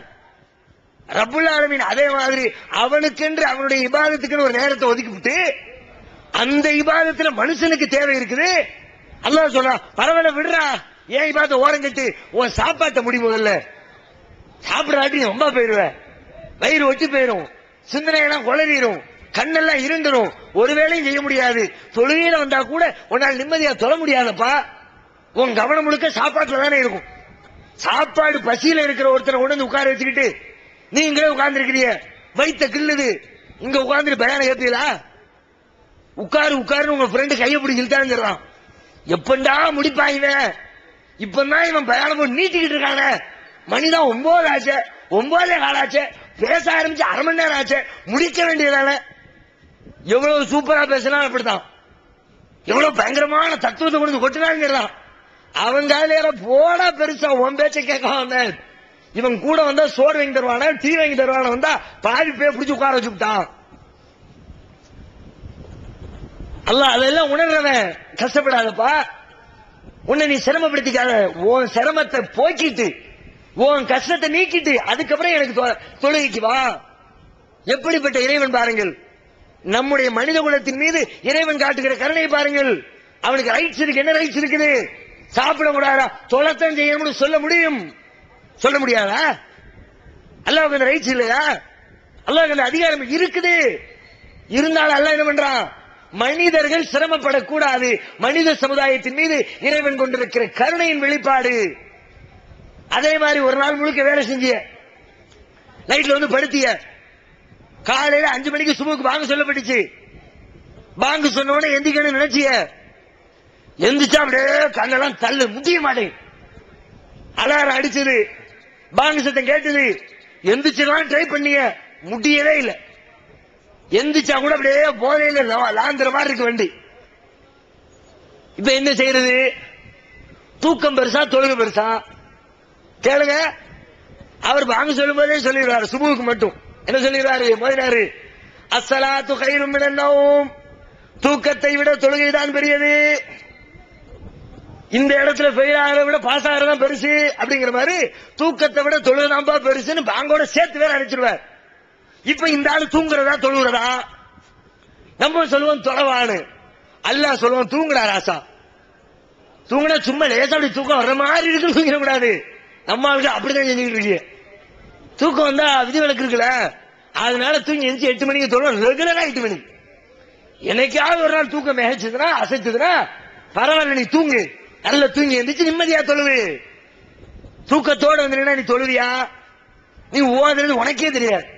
ருக்குல நிக்கிறோமா, சஜிதாக இருக்கிறோமா? சுபஹ் நேரத்தில் பல இடத்துல பாருங்க. உதாரணமா மதரசாக்கள் இருந்தா போய் பாருங்க. மதரசாக்கள் மாணவர்கள் அவங்க அதிகமா தூங்கி விடுற பழக்கம் இருக்கும். சில பேர் பக்கத்தில் உட்கார்ந்து பாருங்க, அவன் என்ன கண்டிஷன்ல இருக்கிறான்றது அவன் தொழுவரை வச்சு கண்டுபிடிச்சிருவான். அத்தியாயத்தில் உட்கார்ந்துட்டு அல்ஹம்துலில்லாஹ் எங்க இருக்குன்னே தெரியல. அதே மேல ஸ்டாண்டிங்ல நிக்கும் போதாவது ஓரளவு வண்டி ஸ்டெடியா நின்றுமுங்க. அதை தினமா ஓதிக்கிட்டே இருப்பாரா? ஏதோ சவுண்ட் கேட்கிறா, அந்த சவுண்டிலே வண்டி நிக்கும். அல்லாஹ் அக்பர்னா அந்த சவுண்ட் கேட்டு குளிஞ்சிருவான், சமையெல்லாம் எஞ்சிருவான். எப்படி ரவுண்டிங்ல இருக்கும்போது ஒண்ணும் தெரியாது. சஜிதாலாம் முடிச்சு 2வது ரக்காத்துல அத்தியாயத்துல வந்து உட்கார்ந்தாருன்னா கொஞ்ச நேரத்துக்கு மூச்சு பேச்சே இல்லையா, அமைதியானோட அப்படியே தூக்க சொக்கி டமார் முட்டாம பார்க்கணும் பக்கத்துல உள்ள மண்டையில. அப்பதான் தெரியும் பார்ட்டியுடைய கண்டிஷன். இப்ப நீ தொழுது என்ன புண்ணியம்? ஏன் இவ்வளவு சிரமப்பட்டு தொழுகணும்? இவ்வளவு தூக்கம் மிகைக்குதுல, உன்னால என்ன ஓதுன்னு தெரியல. ருக்கூல உட்கார்ந்துகிட்டு சஜிதாவில செய்யற தஸ்பீஹை செய்வார், சஜிதாவில இருந்துகிட்டு ருக்கூல ஓத வேண்டிய தஸ்பீஹ் ஓதுவார். ஏன்டா வம்பு எடுக்கிற? போய் தூங்கு போ. ஏன் இவ்வளவு, ஏன் உன்னை யார் ரிஸ்க் எடுக்க சொன்னா? அல்லாஹ் தொழணும் தான் இல்லைன்னு சொல்லல. கடுமையாக தூக்கம் இயக்கிற பொழுது தொழுதால் உன் தொழுகையில உன்னையும் அறியாமல் அல்லாஹ்வை துதிப்பதற்கு பதிலாக, அல்லாஹ்வை புகழ்வதற்கு பதிலாக அல்லாஹ்வை இகழக்கூடிய வார்த்தைகளை கூட உன்னையும் அறியாமல் நீ சொல்லிவிடுவாய். தூக்கத்தோட போய் கை கட்டி வச்சுக்குவோம். உதாரணத்துக்கு குல்யா அய்யுல் காஃபிரூன் ஓதுறீ, குல்யா அய்யுல் காஃபிரூன் லா அபுது மா தஅபுதூன் வலா அன்தும் ஆபிதூன மா அபுது வலா அனா ஆபிதும் மா அபத்தும் வலா அன்தும் ஆபிதூன மா அபுது லக்கும் தீனுக்கும் வலியதீன். இது குர்ஆன்ல இருக்கிற வசனம். இதை இப்படி ஓதிட்டீங்கன்னா பஞ்சாயத்து இல்ல, கரெக்டா ஓதிட்டு ஓட்டி விட்டுறாங்க. இதுல பாத்தீங்கன்னா இடையில ஒரே வார்த்தை மடக்கி மடக்கி மடக்கி மடக்கி வரும். லாபுது மாத்தாபுது, லாபுது மாத், லாவும் மாவும் மடக்கி மடக்கி வரும். அதுல எங்கிட்டாவது ஒரு இடத்துல லாவை விட்டுப்பிடின்னு வச்சுக்குவோம், அல்லது மாவை கட் பண்ணிட்டீங்கன்னு வச்சுக்குவோம். என்ன தெரியுமில, அர்த்த நேர் உல்டா போயிரும். ஒழுங்கா ஓதுனா யா அய்யுல் காஃபிரூன் லா ஆபுது மா தாபுதூன், நீங்கள் வணங்குபவற்றை நான் வணங்க மாட்டேன். ஒழுங்கா ஓதுனா அர்த்தம். ஒரு லாவை கட் பண்ணிட்டிய, நீங்கள் எதை வணங்குகிறீர்களோ அதைத்தான் நானும் வணங்குகிறேன். நான் யாரை வணங்குகிறேனோ அவனைத்தான் நீங்களும் வணங்குகிறீர்கள். நீங்களும் நாங்களும் ஒரே குட்டையில் ஊறிய மட்டைகள் தானப்பா. எம்மா பெரிய பிரச்சனை பாருங்க. எதனால இந்த விபரீதம்? தூக்கத்துல வந்து நின்னா தேவையில்லாம கன்ஃபியூஸ் ஆகி குழப்பி விடுவ, குரான் வசனத்தை ஓச்சு விடுவ, போய் தூங்கு போ. எப்படிப்பட்ட ரப்பு பாருங்க. நீ தூங்க, என்னடா தூக்கம் உனக்கு? போடா முடிஞ்சு விட்டாடா வாத்தியார் மாதிரி. மதியானம் 2 மணிக்கு சாப்பிட்டு போட்டு போய் கிளாஸ்ல உட்காந்து வச்சுக்கோ, காலையில 10 மணிக்கு கிளாஸ் ஃப்ரெஷ்ஷா இருப்பான். 11 மணிக்கு லேசா டல் அடிக்கும். மதியானம் சாப்பிட்டு விட்டு வந்து உட்கார்ந்தா அப்படியே கொஞ்சம் மஜாவா உடம்பு வளையும். இல்ல தூங்கு, பக்கத்துல மண்டையில முட்டுவான். வாத்தியார் பார்த்துட்டு என்னடா தூக்கம், போ எஞ்சி போய் மோத்த கழுவிட்டு வா. பெஞ்சு மேல ஏறு, jumping standing sitting standing sitting. ஒரு 10 நிமிஷத்துக்கு எந்திரிச்சு நிப்பாட்டி உட்காரு, ஆளை ஃப்ரெஷ் ஆக்கி அதுக்கப்புறம் வண்டி ஓட்டுவார். அல்ல என்ன பண்றான், போடா போய் தூங்குடா, போல உடம்பு கிட்டு போயிட போது போ. நபிகள் நாயகம் ஸல்லல்லாஹு அலைஹி வஸல்லம் அவர்கள் ஒரு நாள் மஸ்ஜித் நபவிக்குள்ளே வருகிறார்கள். உள்ளுக்குள்ள வந்தா உள்ள நடுவுல ஒரு பெரிய கயிறு ஒண்ணு தொங்குது. பார்த்துட்டு கேட்கிறாங்க, மகாதா, என்ன இது பள்ளிவாசல்ல கயிறு தொங்குது, என்ன செய்தி? சஹாபாக்கள் சொல்றாங்க, ஹாதா ஹப்லுல் ஸைனப், இது உங்க மனைவி ஸைனப் ரலியல்லாஹு அன்ஹா இருக்காங்கல்ல, அவங்களுடைய கயிறு. ஜெயினபு கயிறு ஜெயினபு வீட்டுல இருக்கணும், அது எதுக்கு பள்ளிவாசல்ல வந்து நாண்டுகிட்டு கிடக்குற, என்ன செய்தி? இல்ல, அவங்க இரவு நேரத்துல தொழுகைக்காக பள்ளிக்கு வருவாங்க. அல்லாஹ்வுடைய தூதருடைய காலத்துல தான் பெண்கள் பள்ளிக்கு வருவாங்களே, இன்னைக்கு தானே பள்ளிவாசல் அனுமதிக்கிறது இல்ல, பல பேரு நாம அனுமதிக்கிறோம், அது வேற விஷயம். பள்ளியில் நைட்ல தொலை வருவாங்க. வந்து நின்னா ஃபர்ஸ்ட் ஒரு 10 மணிக்கு தொலை வர்றாங்கன்னு வச்சுக்குவோம். 10 மணிக்கு தொழுக ஆரம்பிக்கும் போது வண்டி நல்லா ஃப்ரெஷ்ஷா இருக்கும், நல்ல தெளிவா நின்று ஓதுவாங்க, தெளிவா தொழுக ஓடும். அப்படியே தொழுக நேரம் ஆக ஆக 10 மணி 11 ஆச்சு, 11 12 ஆச்சு, 12 12 ஆச்சு. நேரம் ஆக ஆக ஆக வண்டி லேசா டல் அடிக்கும். திடீர்னு தன்னை அறியாமல் தூக்கம் மிகச்சிருச்சுன்னா நின்றுகிட்டே இருக்கும்போது கீழே வந்தா என்னத்துக்காரு, மண்டை கிண்ட உடஞ்சு போயிடக்கூடாது, அதுக்காக மேல இருந்து தொங்குற இந்த கைத்தை எடுத்து முதுகுக்கு பின்னாடி கொண்டு வந்து இடுப்புல சுருக்கு போட்டுக்குவாங்க. சில நேரங்களில் அறியாமல் அந்த தூக்கம் மிகைத்து கீழே விழ வேண்டிய சூழல் ஏற்பட்டால் இந்த கயிறு பிடிச்சு பேலன்ஸ் பண்ணிக்கும்ல, அதுக்கு தான் இந்த கயிறு. கேட்டா நமக்கெல்லாம் அப்படி புள்ள இருக்குது, என்னமா தொழுது இருக்கிறாங்கப்பா. தொழுகன்னா இதுவில்ல தொழுக. நம்ம தபிலீக சகோதரர் எழுதி வச்சிருப்பாங்க புத்தகங்கள், அரசு மங்கலத்துல சொல்லித்தாங்க ஆகணும். ஏன்னா தபிலீகுடைய கோட்டன் வச்சிருக்கிறீங்கள, தபிலீக் தாலிம் தோப்பு எடுத்தா தொழுகையின் சிறப்புல தொழுகையா வந்துருச்சா, சாப்பாடை விட்டு தூக்கத்தை விட்டு எவனையும் பார்க்காத அப்படியே தொழுகையில மூழ்கி, அதெல்லாம் கடலா மூழ்கிறதுக்கு அந்த பெரியார் தொழுகையிலே மூழ்கினார். எப்படி மூழ்கினாராம், அவர் தக்பீர் கட்டிட்டாருன்னா என்ன நடக்குனே தெரியாது, உலகத்துல என்ன வருது போகுது. ஒருத்தருக்கு காலில் கட்டியாங்க, ஆபரேஷன் பண்ணணும்னு டாக்டர் சொல்லிவிட்டார். என்ன பண்றது, கத்தியை கொண்டு வச்சா துடிக்கிறார். இன்னைக்கு இருக்கிற மாதிரி குளோரோஃபார்ம், மயக்க மருந்து, மறுத்து போற ஊசி அதெல்லாம் இல்ல காலம் போல இருக்கு. அதனால ஒரு கத்தியை கொண்டு வச்சா துடிக்கிறார், வச்சிடாதே வலிக்குது. உடனே யோசிச்சு பார்த்தாங்க, என்னையா செய்யறது, கத்தி ஆபரேஷன் பண்ண ஆகணும். இது நான் கதை இல்ல, அமல்களின் சிறப்புல நம்ம சகோதரர் எழுதி வச்சிருக்க புக் எடுத்து பாத்தீங்கன்னா தெரியும். உடனே அவர் சொன்னாரா, நான் தக்பீர் கட்டிடுறேன் தொழுகைக்காக வேண்டி, நான் தொழுகையில நின்றுட்டோம்னா என்ன நடக்கின்றதே எனக்கு தெரியாது. அப்ப நீ மெதுவா வந்து ஆபரேஷன் பண்ணிட்டு வேட் ஓவரு. அல்லாஹ் தொழுகிறதுக்கு தொழுகையை சொன்னானா, உனக்கு ஆபரேஷன் பண்ற தேட்டரா தொழுக? இப்படி யாராவது முடியுமா? முதல்ல தன்னிலை மறந்து தொழுகையில மூழ்க முடியுமா? அப்படி மூழ்குவதாக இருந்தால் முதலில் அல்லாஹ்வுடைய தூதர் மூழ்கி இருப்பார்கள். அவங்க மூழ்கினாங்களா? அல்லாஹ்வுடைய தூதரே மூழ்கல, நீங்க என்ன மூழ்கிறீங்க? யாராலையும் மூழ்க முடியாது. சுற்றுச்சூழல் பாதிக்காத விதத்தில் எந்த மனிதனாலும் வாழ முடியாது. அக்கம் பக்கத்தில் என்ன நடக்கும் அது பாதிக்கும். ரசூலுல்லாஹ் ஒரு நாள் சீக்கிரமா தொழுகை முடிக்கிறாங்க. சஹாபாக்கள் காரணம் கேட்கிறாங்க. இப்ப உள்ள பள்ளிவாசல் நீங்க கேட்கவே முடியாது, எப்போதுமே ஸ்பீடு தான் வண்டி. என்னைக்காவது அஜர்த்து சுலோவானா தான் நீங்க ஆச்சரியப்படும். அல்ஹம்துலில்லாஹ் ரப்பி ஓதிட்டே இருப்பார். பல பள்ளிவாசல்கள வண்டி அப்படி அல்ஹம்துலில்லாஹ் ஆரம்பிச்சாருன்னா வளர்தான் முடிப்பாரு, மூச்சே விடுறாரு. எக்ஸ்பிரஸ், சூப்பர் ஃபாஸ்ட், மெயில் கீழ் எல்லாத்தையும் தூக்கி சாப்பிட்டாரு மஜத். நபிகள் நாயகம் இப்படி கிடையாது, எப்போதுமே நிதானமா ஒவ்வொரு வசனத்தையும் கேப் விட்டு மூச்சு விட்டு அப்படிதான் ஓதுவாங்க. அன்னைக்கு வழக்கத்துக்கு மாறா கொஞ்சம் வேகம் தெரிஞ்ச உடனே என்னங்க ஸ்பீடா இருந்துச்சு, இல்லப்பா நான் தொழுகையை நிதானமா தொழணும்னு ஆரம்பிச்சேன். ஆனால் தொழுது கொண்டிருக்கிற பொழுது ஒரு குழந்தையின் அழுகுரல் கேட்டேன். அந்த குழந்தையின் தாயால் நிம்மதியாக தொழ முடியுமா, அதனால் தான் தொழுகையை சுருக்கிக் கொண்டேன். ஒரு பிள்ளை குழந்தை அழுகிற அழுகை நபிகள் நாயகத்தின் தொழுகையை பாதிக்கிறது. ஒரு நாள் ரசூலுல்லாஹ் தொழுகிறாங்க, தொழுது முடிச்ச உடனே மேல போட்டுக்கிற சட்டை கழட்டி ஒரு ஆள் கையில கொடுத்து இந்த சட்டை கொண்டு போய் கொடுத்து வேற சட்டை வாங்கிட்டு வாங்க. ஏன் காரணம் சொல்றாங்க, அந்த சட்டையில் இருந்த டிசைன், அதுல இருக்கிற அந்த வர்ணம் தொழுகையிலே எனது கவனத்தை திருப்பி விட்டது.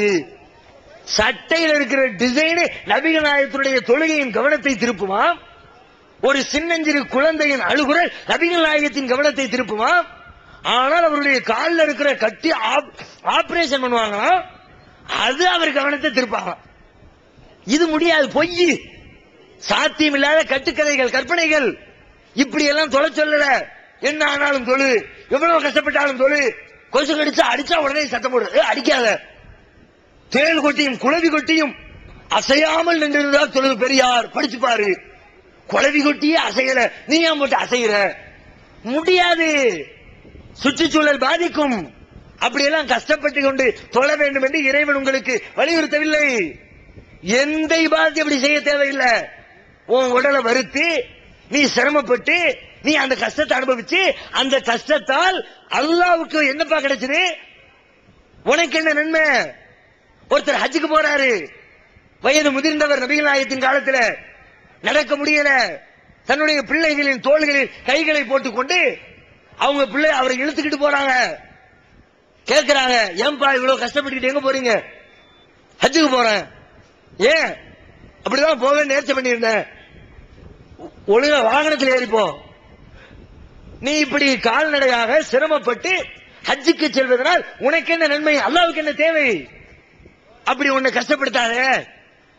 இப்படி எதை எடுத்தாலும் தொழுகை, நோன்பு, ஹஜ்ஜு, ஜகாத்து, இறைவனை வணங்குகிற வழிபாட்டின் பெயரை சொல்லி கூட தன்னை தானே ஒரு மனிதன் வற்புறுத்திக் கொள்ளக்கூடாது, கஷ்டப்படுத்திக் கொள்ளக்கூடாது, சிரமப்படுத்திக் கொள்ள, லேசாக வாழணும், நிம்மதியாக வாழணும், சிரமம் இல்லாமல் வாழணும். இன்னும் சொல்வதா இருந்தா நபிகள் நாயகம் சொன்னாங்க, அத்தீனு யுஸ்ருன், மார்க்கம்ங்கிறதே ரொம்ப லேஸ், கஷ்டத்துக்கு வேலையே கிடையாது. கருணையுள்ள ரஹ்மான் உங்களை எப்படிப்பா கஷ்டப்படுத்துவான்? அவனுடைய கருணை தெரியலையா? எந்த அளவுக்கு கருணை தெரியுமா? அவனுடைய கருணையை ரசூலுல்லாஹ் சொல்றாங்க, ஒரு உதாரணத்தின் மூலமாக விளக்குகிறார்கள். அப்படியே நாம் புல்லரித்து போகிறோம். எப்படிப்பட்ட இறைவன்! ஒருத்தர் தப்பு பண்ணிவிட்டார், கடையில வேலை பார்க்கிற தொழிலாளி, அட்டத்தில் இருக்கிற சாமான அடுக்கிறேன்னு சொல்லி 2 பாட்டில் ஹார்லிக்ஸ் பாட்டில் தட்டி விட்டு 250 ரூபாய் நஷ்டம் ஆயிடுச்சு. முதலாளி கல்லால உட்கார்ந்து பாக்குறார். உடனே தொழிலாளி, ஐயா தெரியாம, உடனே சந்தோஷமா தெரிஞ்சுக்கிட்டே, அப்படியேப்பா ரொம்ப சந்தோஷம்டா, ஹார்லிக்ஸ் பாட்டில் 1/2 கிலோ பாட்டில 1 கிலோ பாட்டிலாம் 2 கிலோ, 2 கிலோவா, வரால என்னமா உடைச்சிருக்க, பரவாயில்ல, சரி போ. யாரா இப்படி சொன்னா அவன் என்ன சொல்லுவான்? சரியான கடைஞ்செடுத்து கேன கிருக்கடா இருப்பானோ அப்படின்னு மனிதர்கள் நாம வியாக்கியானம் தருவோம். தப்ப செஞ்சுவிட்டு மன்னிப்பு கேட்டா மன்னிப்பாரு, மன்னிக்காம இருக்க மாட்டாரு, சில நேரத்தில் மன்னிப்பாரு. ஏன் அப்படி செஞ்ச? கணக்கில் எழுதின ராஸ்கல், என்ன சும்மா மரத்துல காய்க்கணும் வச்சுக்கிட்டே காசு, என் அப்பா வீட்டு காசா, உன் அப்பா வீட்டு காசா, இது அசால்ட்டா உடப்ப, இந்த மாசம் சம்பளத்தில் 200 ரூபாய் கட்டுப்போம் அப்படிம்பாரு. அல்லது இனிமே இப்படி செஞ்ச வேலையை விட்டு நீக்கிடுவோம் போ. கடினமான நிபந்தனைகளோடு எச்சரிக்கையோடு அவனது தவறை கண்டிப்பார். ஆனா ரப்பு எப்படி தெரியுமா? நம்ம மனுஷன் போட்டு வச்சிருக்க கணக்கை எல்லாம் அப்படியே தூக்கி சாப்பிடுவோம். தலைகீழ அல்லாஹ்வுடைய கருணையினுடைய அந்த நிகழ்வை ரசூலுல்லாஹ் சொல்றாங்க. ஒரு மனுஷன் தப்பு செய்யறான், தப்பு செஞ்சிட்டு அல்லாஹ்விடத்துல கையேந்திரான், அல்லாஹ் தப்பு பண்ணிட்டேன், தெரியாம பண்ணிட்டேன் ரப்பே, உள்ளத்துல உண்மையிலே விளங்கி இனிமே அந்த தப்பை செய்யக்கூடாதுன்னு உணர்ந்து அல்லாஹ்விடத்துல அழுது புலம்புறான், அல்லாஹ் தப்பு பண்ணிட்டேன்டா ரப்பே என்ன மன்னிச்சிடறா அப்படிங்கிறான். சொன்னா அல்லாஹ் மன்னிச்சேன்னு சும்மா சொல்ல மாட்டானா. தவறு செய்த மனிதன் அல்லாஹ்விடத்திலே மன்னிப்பு கேட்டால் அதை பார்த்த உடனே அல்லாஹ்வுடைய உள்ளத்திலே சந்தோஷம் வருமா? எப்படிப்பட்ட சந்தோஷம் தெரியுமா? உலகத்தில் ஏதேனும் ஒரு திடுக்கிடக்கூடிய மகிழ்ச்சி தரக்கூடிய நிகழ்ச்சி திடீரென்று நடந்தால் ஒரு மனிதன் எப்படி திணறுவானோ, பேச்சு மூச்சற்று நிக்கிறதுமாங்கல்ல. யாராவது திடீர்னு வந்துட்டாங்கன்னு வச்சுக்கோ, விருந்தாளி, எதிர்பார்க்காத ஒரு பெரிய விருந்தாளி திடீர்னு உங்க வீட்டுக்கு விசிட் அடிச்சார். என்னங்க திடீர்னு வந்து விட்டீங்க? கையும் ஓடல காலும் ஓடல, எல்லாம் ஓடுறதுக்கு என்ன டயராது, கையும் ஓடல காலும் ஓடல, என்ன செய்யறதுன்னு தெரியாம முழிப்பியல. அது மாதிரி அல்லாஹ் ரப்பல் ஆலமீன் என்ன பண்ணுவானா, மனுஷன் தப்பு செஞ்சுவிட்டு மன்னிப்பு கேட்டா அல்லாஹ்வுக்கு மகிழ்ச்சி வருவான், சந்தோஷம் வருமாம். பாலைவனத்திலே பயணம் மேற்கொள்கிறான் ஒருவன். ஒரு ஒட்டகத்துல சாமான எல்லாம் தூக்கி வச்சுக்கிட்டு டிரெஸ், சாப்பாடு, தண்ணி எல்லாம் அதுக்குள்ள போய்கிட்டே இருக்கும்போது திடீர்னு ஒரு இடத்துல இறங்கி கொஞ்ச நேரம் தூங்கி எந்தி போன்னு படுத்தான். படுத்து எந்திரிச்சு பார்த்தா ஒட்டகத்தை காணோம், சாப்பாட்டை காணோம், துணியை காணோம், தண்ணியை காணோம். ஆஹா, என்னடா இது, பாலைவனத்துல மாட்டிக்கிட்டமே, முடிஞ்சு போச்சு. பாலைவனத்தை கடந்து எப்படி போறது? பாலைவனத்துல நடந்து போக முடியுமா? முடியாது. 10 அடி எடுத்து வைக்கிறக்குள்ள 10 மணி நேரம். ஒரு காலத்துக்கு வைப்பிய அது 1/2 அடி உள்ள இறங்கும். அந்த காலை வெளியே எடுக்கிறக்காண்டி அடுத்த காலை பேலன்ஸ் பண்ணுவியா, இது 1/2 அடி உள்ள போகும். அங்கிட்டே மாத்தி மாத்தி காலை மாத்திக்கிட்டே நிக்க வேண்டியதான், நவளவே முடியாது. புதை குழியில் சிக்கி கொண்டவனுடைய நிலைமை, மரண தீர்ப்பு எழுதப்பட்டவனுடைய நிலைமை, இனிமேல் நம்முடைய நிலை முடிந்து விட்டது என்று இறுதி கட்டத்தை அடைந்து விட்ட ஒரு மனிதனை போன்று கடைசி நிமிடத்திலே தள்ளப்பட்ட ஒருவன் வேறு வழி இல்லாமல் மீண்டும் அந்த வேதனையிலே வருத்தத்திலே கண்ணீரும் கம்பளமாக படுக்கிறான். படுத்தவன் தூங்கி போகிறான். தூங்கியவன் தூங்கிவிட்டு சிறிது நேரத்திற்கு பிறகு திரும்பவும் எழுகிறான். எழுந்து பார்த்தால் பக்கத்தில் தொலைஞ்சு போன ஒட்டகம், சாப்பாடு, தண்ணி, டிரெஸ் எல்லாம் வந்து நிக்குது. எப்படி இருக்கும் அவனுக்கு? இத ரசூலுல்லாஹ் சொல்றான். இந்த உதாரணத்தை சொல்லி அந்த நேரத்தில் எப்படி இருப்பான்? சந்தோஷம் தாங்காம போன உசுறு திரும்ப வந்திருக்க. மரண தண்டனை தீர்ப்பு எழுதப்பட்ட ஒருவனுக்கு ஜனாதிபதிக்கு லெட்டர் போட்டதுக்கு பிறகு அவர் தீர்ப்பை ரத்து பண்றாரு. அவனுக்கு மரண தண்டனை கொடுக்காதீங்க, ஆயுள் தண்டனையாக மாற்றி 14 வருடத்திலே விடுதலை செய்யுங்கள். எப்படி இருக்கு அவனுக்கு? உயிர் கிடைச்சிருச்சு, வாழ்க்கை கிடைச்சிருச்சு, உலகத்தை பார்க்க போறோம் நினைக்கும் பொழுது எப்படிப்பட்ட பேர் ஆனந்தம் அவனுடைய உள்ளத்தில் ஏற்படும். அப்ப அல்லாஹ்விடத்தில் கையேந்துவானா, எனது அடிமையே, உன் எஜமானனுக்கு அருள் புரிந்தவனே. எப்படி கேட்கணும்? என் எஜமானனே, அடிமைக்கு அருள் புரிந்தவனேன்னு கேட்கணும். அடிமையே, அல்லாஹ் பார்த்து அடிமையா ஏன் சொல்றான்னா புரிஞ்சு சொல்லல. அந்த சந்தோஷத்துல என்னடா என்ன இப்படி பயங்கரமான ஒரு சாக்கா இருக்குது அப்படின்னு அந்த வாய் குளறி அல்லாஹ் பார்த்து அடிமைங்கிறான். அடிமையை பிடிச்ச அல்லாங்கிறான். சந்தோஷத்தின் உச்சத்திலே போய் நிற்பானு. இந்த மனிதனின் சந்தோஷத்தை விட அளப்பரிய சந்தோஷம் அல்லாஹ்வுக்கு ஏற்படும். எப்பொழுது ஒரு மனிதன் தான் செய்த தவறை நினைத்து அல்லாஹ்விடத்திலே மன்னிப்புக்காக கையேந்துகிற தருணத்திலே. எப்படிப்பட்ட ரப்புங்க, எவ்வளவு பெரிய கருணையாளங்க. அதுவும் அத்தோட விடல, அடுத்து சொல்றாங்க ரசூலுல்லாஹ். மன்னிப்பு கேட்டானா அந்த சந்தோஷத்துல அல்லாஹ் உடனே கூப்பிடுறாங்க, வா, மலக்குமார்களை பூரா கூப்பிடுறாங்க, வாங்க அங்கப்பா, என்ன அடியானை பார், அவனது பாவத்தை மன்னிக்கிற இறைவன் நான் இருக்கிறேன் என்று உணர்ந்து என்னிடத்திலே கையேந்துகிறானே, அதுக்கு அன்பளிப்பாக பிரதிபலிப்பாக அவனது கோரிக்கையை நான் ஏற்கிறேன், அவனது பாவத்தை மன்னிக்கிறேன், இதற்கு நீங்கள் சாட்சியாக இருங்கள் சொல்லிடுவாங்க. அதுக்கப்புறம் அதே ஆசாமி அதே பாவத்தை கொஞ்ச நாளைக்கு பிறகு திரும்பவும் செய்யறான். ஏதோ சிக்கல மாட்டிக்கிட்டு முதல்ல நிஜமாவே மன்னிப்பு கேட்டான், திரும்ப ஏதோ சந்தர்ப்ப சூழ்நிலை பீடி குடிச்சுக்கிட்டே இருந்தான் ஒரு ஆசாமி. ஒரு நாள் முடிவெடுத்து அல்ல இப்ப பீடி குடிக்க மாட்டான்ல, வாய் என்ன தராது, கொண்டாடி திட்டுறான், உடம்பு கெட்டு போகுது, காசு கரியாவது, மூச்சு இழைக்குது, நோய்கள் கெட்டு போகுது, ரத்த வெள்ளை எடுக்கல காலியாவது, இவ்வளவு பெரிய கொடூரமான வேலையை செஞ்சுட்டு இனிமே நான் செய்ய மாட்டேன், என்ன மன்னிச்சிடறான் பேர் அல்லாஹ்விடத்துல பேசலாம். அதுக்கப்புறம் ஒரு மாசம் அப்படியே போச்சு. ويمنعون கூட இருக்கிற சேக்காளிமார் எல்லாம் குடிக்கிறார்கள், பீடி குடிக்கிறார்கள். எப்படி இருக்கும்? கூட இருக்கிற நல்லவனா இருந்தா, குடிக்காத ஆளா இருந்தா பரவாயில்லப்பா நல்லது செஞ்சேன்னு ஹெல்ப் பண்ணுவாங்க. கூட இருக்கிறவரும் ட்ரெயின் ஓட்டுற ஆசாமியா இருந்தா என்னதுக்கு ஆறுது? அவன் போகடா, உன்னை பத்தி தெரியாதா, ஊருக்குள்ள உன்ன மாதிரி எத்தனை பேரை பார்த்துருக்குறோம், எவ்வளவு பேர் சபலம் போட்டிருக்கிறோம், என்னென்னலாம் செஞ்சிருக்கான் தெரியாது எங்களுக்கு, அட்ரா அட்ரா இதான் புடுறாமா. அப்பல இது புது சரக்குடா, வெளிநாட்டு சரக்குடா, கிடைக்காது பாத்துக்க, முன்னாடி உட்கார்ந்துட்டு அப்படியே சுருள் சுடுறா விட வேண்டியது. இவனும் ஆயத்துல கட்டுப்படுத்தி பார்ப்பான். ஒரு நேரம் இல்ல ஒரு நேரம் சர்க்குடா வாங்கி சட்டத்தில் இல்ல தவிர திரும்ப ஒருத்தர், ஆஹா சத்தியம்லாம் பண்ணமே, குடிக்க கூடாது எல்லா இடத்துல மன்னிப்புலாம் கேட்டோமே, இப்படி பண்ணி விட்டோமே, இவனோ பேச்ச கேட்டு இந்த தப்ப செஞ்சு விட்டோமே, என்னடா பண்றது? திரும்ப உண்மையிலே வருந்தி டூப்ளிகேட் ஆக கூடாது, அது அல்லாவுக்கு தெரியும். குடிக்கும் போதே இப்ப மன்னிப்பு கேட்போம், பிறகு போய் ஏதோ குடிச்சுக்குவோம், அல்லாத மன்னி அப்படின்னா அல்ல என்ன விவரம் தெரியாதவனா, வெளியே உடல் அமைப்பை பாக்குறவனா, வார்த்தையை பாக்குறவனா அல்ல, உள்ளத்தை பாக்குறவன் அவனுக்கு உள்ளம் தெரியும்.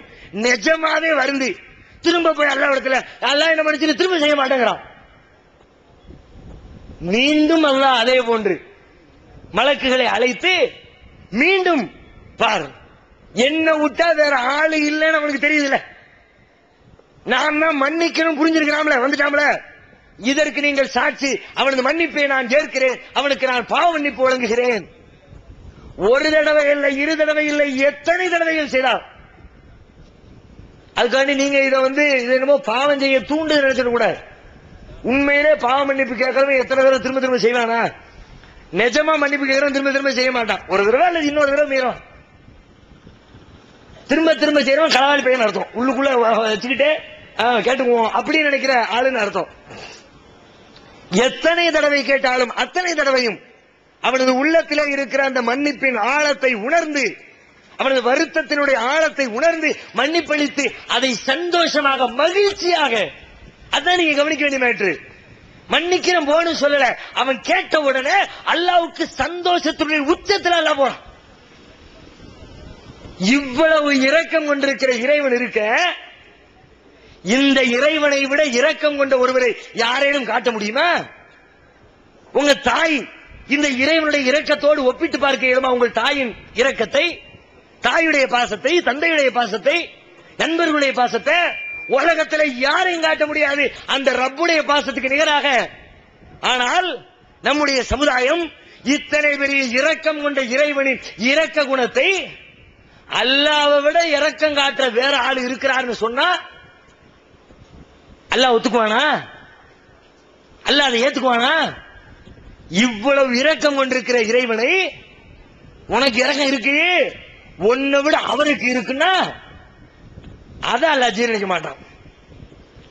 அது வரைக்கும் கருணை பார்வையோடு பார்த்த இறைவன் அவனை விட பெரிய ஒருத்தன் இருக்கணும்னு நினைச்ச அல்லாஹ்வுடைய முகம் அப்படி மாறிடும்.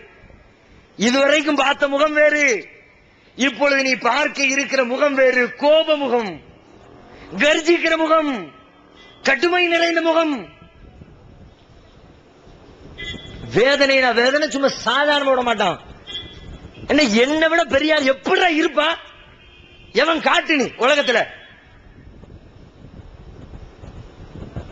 அப்படி ஒரு சிந்தனைக்கு நாம் வந்துவிட்டால், இறைவனை விட இரக்கம் உள்ள, பாசம் உள்ள, அன்பு செலுத்துகிற வேறொருவர் இருக்கிறார் என்று நினைத்து விட்டால் அல்லாஹ் சொல்கிறான், அந்த நினைப்பில நீ மௌத்தான மோனே, நீ நரகத்துல நிரந்தரமா கிடக்க போற. சாதாரண நரகம் இல்லை, கொழுந்து விட்டெறிகிற நரகம், நெருப்பு. நெருப்புனா எப்படி நெருப்பு? இந்த பாயிலர்ல போட்டு எரிக்கிறார்கள், நிலக்கரிய போட்டு, அடுப்பு கரிய போட்டு, அந்த நெருப்பா? ஒரு பேப்பரை வச்சு எரிக்கிற நெருப்பா? ஒரு விறக வச்சு எரிக்கிற நெருப்பா? கற்களை போட்டு மூட்டப்பட்டிருக்கிற நெருப்பு.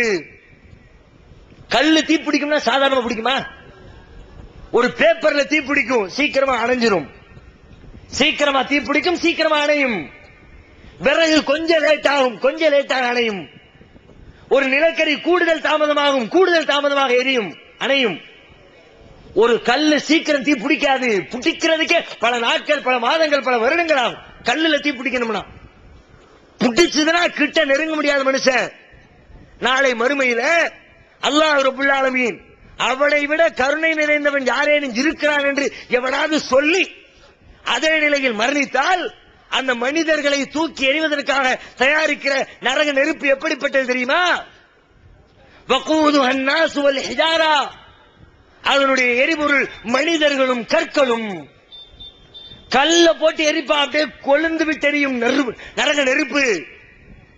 தக்காது தமையது மினல் கைல், அப்படியே அதனுடைய வேகத்தால் வெடித்து விடும் அளவிற்கு வார்த்தையில சொல்ல முடியாது, வார்த்தைகள் வர்ணிக்க முடியாது. அப்படி கடுமையான நெருப்பு. அந்த நெருப்பை தூக்கி போட வேண்டாம் உன்ன, அப்ப அவனுக்கு இறக்கம் காட்ட மாட்டேன். இறக்கம் காட்டின என்னையே என்னை விட வேற ஆள் ஒருத்தர் இருக்கான்னு சொன்னா உனக்கு என்ன நியாயம் இருக்குது? உனக்கு ஏன் நான் இறக்கம் காட்டணும்? கடுமையான முகத்தை காட்டுவான், காலாகாலத்திற்கு உள்ளே போட்டு தண்டிப்பான். இன்னைக்கு நம்முடைய சமுதாயத்தினுடைய அவல நிலை என்ன தெரியுமா? அந்த நரக நெருப்புல கொண்டு போய் சாகிற மாதிரி தங்களுடைய சிந்தனைகளை அல்லாஹ்வை விட அன்பு காட்டுகிற வேறு மக்கள் இருக்கிறார்கள் என்று நம்முடைய சமுதாயம் தன்னையும் அறியாமல் நம்பிக்கொண்டிருக்கிறது. ஊரு கூடு கட்டி வச்சிருக்கிறாங்க தர்காக்கள். மகரிபு தொழுத உடனே சாரசாரையா போறீங்கள, எல்லா ஊர்லயும் இருக்கு. முஸ்லிம் சமுதாயம் எங்கெல்லாம் இருக்கிறதோ அங்கெல்லாம் நிறைந்திருக்கிற ஒரு பலா முசீபத். இறந்துவிட்ட நல்லடியார்களின் அடக்க ஸ்தலத்திலே எழுப்பப்பட்டிருக்கிற கல்லறைகள் தர்காக்கள் இங்கேயும் இல்லாம இருக்கிறாங்க. யாரு தேவி பெண்ணு இங்க யாரு? புலவரப்பாவா? புலவரப்பா புலவரா இருக்கட்டுமே, இருந்துட்டு போறாரு, நல்ல மனுஷன். அப்பாவாவும் இருந்துட்டு போட்டும், அவருக்கு ஏன் தர்கா? அதுல போய் நீங்க என்ன செய்றீங்க? அங்க போய் அப்பா பெரியவர் இல்லையா, அல்லாஹ் இடத்துல ரெக்கமெண்டேஷனுக்கு கூப்பிடுறோம். தர்கால ஏமா போறீங்கன்னு கேட்டா, அல்லாஹ் எங்கேயோ இருக்கிறோம், நாம எங்கேயோ இருக்கிறோம், நாம நிறைய தப்பு பண்ணிவிட்டோம், அல்லாஹ் நம்ம மேல கோபத்தில் இருக்கிறோம், அதெல்லாம் அப்படி கான்செப்ட் கரெக்டா வரும். அதனால அல்லாஹ்ட்ட நம்ம கேட்டா கிடைக்குமா? அதனால அவுலியாக்கள்கிட்ட சொல்லி புலவரப்பா ரெக்கமெண்டேஷனோட அல்லாஹ்ட்ட இருந்து வாங்கிக்கிறோம். நாங்க அல்லாஹ்ட்ட தான் கேட்கிறோம், அவுலியாக்கள புலவரப்பாவை ரெக்கமெண்டேஷனுக்கு கூப்பிட்டுக்கிறோம். ஏன்ப நேரடியா கேட்க வேண்டியதானே? அது எப்படிங்க? ஒரு வீட்டுல பிள்ளைக்கு ஒரு 10 ரூபாய் காசு வேணும்னா நேரா போய் அத்தாட்ட கேட்க முடியுமா? அத்தா கொடுப்பாரா? அம்மாட்ட சொல்லி, பாசமான அம்மா அத்தாட்ட அப்படி வாங்கி அவங்களுக்கு எப்ப பேசணும், எப்படி பேசணும் தெரியுமில. அத்தாவை விட அம்மா நமக்கு பாசம் கூட, அதனால அம்மாட்ட சொல்லி அத்தாவிட்ட வாங்குற மாதிரி அவுளியாட்ட சொல்லி அல்லாஹ்விடத்தில் வாங்குகிறேன். கேட்கறதுக்கு உதாரணம் நல்லா தெரியுது. ஆனா கொஞ்சம் யோசிச்சு பாருங்க, அத்தாவை விட, வாப்பாவை விட, தகப்பனை விட ஒரு தாய் பாசத்தில் கூடியவள், மாற்று கருத்தில்லை. ஆனால் படைத்த அல்லாஹ்வை விட இந்த புலவரப்பா உங்கள் மீது பாசத்தில் கூடியவரா? சொன்னா அல்லாஹ் ஒத்துக்குவானா? என்ன விட அந்த ஆள் உனக்கு என்ன செஞ்சார் சொல்ற கேட்பான். அல்லாஹ் என்னத்தை செய்தார்? நல்லவர் இருக்கட்டும், நல்லவரா இருக்கட்டும், அதுக்கு என்ன? நல்லவராக கட்டவரான தெரியவும் செய்யாது. நல்லவர் எதை வச்சு முடிவு பண்ணுவீங்க? அல்லாஹ்விடத்தில் ரொம்ப நல்லவர், அல்லாஹ்விடத்தில் ரொம்ப நெருக்கமானவர், எப்படி கன்ஃபார்ம் பண்ணீங்க? என்ன டெஸ்ட் பண்ணீங்க? என்ன ஆய்வு பண்ணீங்க? எதை எடுத்தாலும் அறிவியல் பூர்வமா சிந்திக்கிறீங்கல்ல, எதை எடுத்தாலும் திங்க் பண்ணி யோசிச்சு பிளான் பண்ணி முடிவெடுக்கணுங்கிறீங்கல்ல. இவரை அல்லாஹ்விடத்தில் நல்லவர்னு என்ன பிளான் பண்ணி, என்ன முடிவெடுத்து, எதை வைத்து முடிவு செய்தீர்கள் சொல்ல முடியுமா உங்களுக்கு? எத்தனையோ வருடங்களுக்கு முன்னர் இறந்து விட்ட ஒரு மனிதர், எவ்வளவுதான். அல்லாஹ்விடத்திலே நல்லவராகவும் இருக்கலாம், கெட்டவராகவும் இருக்கலாம், எப்படி தெரியும் உங்களுக்கு? எங்க உங்க பொஞ்சாதி அல்லது உங்களுடைய கணவர் உங்களிடத்துல நேசமா பாசமா நல்லவரா இருக்காரான்னு உங்களால் கண்டுபிடிக்க முடியுமா? முடியுதாங்க? சும்மா வெளிப்படையா பார்த்தா நல்ல ரொம்ப நேசிக்கிறா என் முஞ்சாதி சொல்லிக்குவோம். அவன் ரொம்ப என் மேல ரொம்ப பாசங்க, அவன் அம்மா மாரும் பீத்திக்குவாங்க. என் வீட்டுக்காரர் மாதிரி உண்டா? மறுநாள் பேப்பர்ல செய்தி வரும், கள்ள காதலனோடு ஓட்டம். நேத்து வரைக்கும் என் புருஷன் மாதிரி உண்டா, என் முஞ்சாதி மாதிரி உண்டா? மறுநாள் காலையில தினத்தந்தியை பார்க்கும் போதுதான் தெரியுது இவன் யார நேசிச்சிருக்கான். உன் கூட வருஷ காலமா குடும்பம் நடத்துறவன் பொஞ்சாதி, அவன் நல்லவளா கெட்டவளா உன்னை நேசிக்கிறாளா அது உனக்கு தெரியல. படைச்ச ரப்புடைய உள்ளத்திலே இவர் நேசத்திற்குரியவர் என்பதை எப்படி கண்டுபிடித்தீர்கள்? அதுவும் அல்லாஹ்வை விட பாசமா. அல்லாஹ் கோபக்காரனா, இவங்க ரொம்ப ரொம்ப அம்மாவை மாதிரி அத்தாவை மாதிரி, அல்லாவும் அம்மாவை மாதிரி அவுளியாவும் சொல்லிட்டு அல்லாஹ்வோட பாசத்துல கூடுறவன்னு சொன்னா, அல்லாஹ்வை விட உயர்ந்த அந்தஸ்திலே கொண்டு போய் வைக்கிற தகுதி உலகத்தில் யாருக்கும் உண்டா? இத்தனை பெரிய பாவத்தை சர்வ சாதாரணமாக தினந்தோறும் செய்துவிட்டு முஸ்லிம்னு பேர் வேற, அல்லாஹ்விடத்துல தொழுகை வேற. இன்னொரு கூத்து என்ன தெரியுமா? இதுல ஏற்படுற இன்னொரு விளைவு என்ன தெரியுமா? எத்தனையோ பாவங்கள் இருக்குங்க, நன்மைகளும் இருக்குது. அந்த பாவத்தை செஞ்சா ஒரு மலக்கு உட்கார்ந்து எழுதிக்குவார், பொய் பேசினீங்களா, பொய் பேசினார், அதுக்கு எத்தனை உதவு உண்டோ அதை அல்லாஹ் தந்துருவான் மறுமையில. ஏன் பொய் பேசினடா, தூக்கி போயிட்டு 4 மிதி மிதி, என்னத்தையோ ஒண்ணு நரகத்துல உனக்கு 4.25 வருஷம் போ, உனக்கு 10.25 வருஷம், என்னத்தையோ ஒண்ணு சொல்றான்னு வச்சுக்கோமே. ஏமாத்தினியா, அந்த ஏமாத்தினக்குரியது. தொழுதியா, தொழுகைக்குரிய நன்மை. நோம்பு வச்சியா, நோம்புக்குரிய நன்மை. திருடுனியா, திருட்டுக்குரிய தண்டனை. ஜகாத்து கொடுத்தியா, அதுக்குரிய நன்மை. ஹஜ்ஜுக்கு போனியா, அதுக்குரிய நன்மை. விபச்சாரம் பண்ணியா, அதுக்குரிய தண்டனை. பாவங்களும் பதியப்படும், நன்மைகளும் பதியப்படும். இது பொதுவா எல்லா காரியங்களுக்கும். சில தீமைகள் இருக்கிறது, அந்த தீமைகளை பாவங்களை நீங்கள் செய்தால் அந்த பாவம் என்ன செய்யும் தெரியுமா? இந்த பக்கத்தில் இருக்கிற நன்மையை பூரா அழிச்சு போட்டு பாவத்தை மட்டும் மிச்சமாச்சு. தொழுகை பொய், தொழுகையும் இருக்கும் பொய்யும் இருக்கும். தொழுகைக்குரிய நன்மை கிடைக்கும், பொய்க்குரிய தண்டனை கிடைக்கும். ஆனால் அல்லாஹ்வுடைய இடத்திலே கொண்டு யாரையேனும் வச்சா, அல்லாஹ்விட பெரிய ஆளுன்னு நீங்க யாரையேனும் நினைச்சா, அல்லாஹ் என்ன செய்வான் தெரியுமா? அந்த பாவத்தை பொறுத்த வரைக்கும் அந்த பாவம் அதற்கு முன்பு நீங்கள் செய்கிற எல்லா நல்லறத்தையும் அழிச்சு போட்டு பாவம் மட்டும் மிச்சமாறும். எவ்வளவு பெரிய கொடுமை பாருங்க.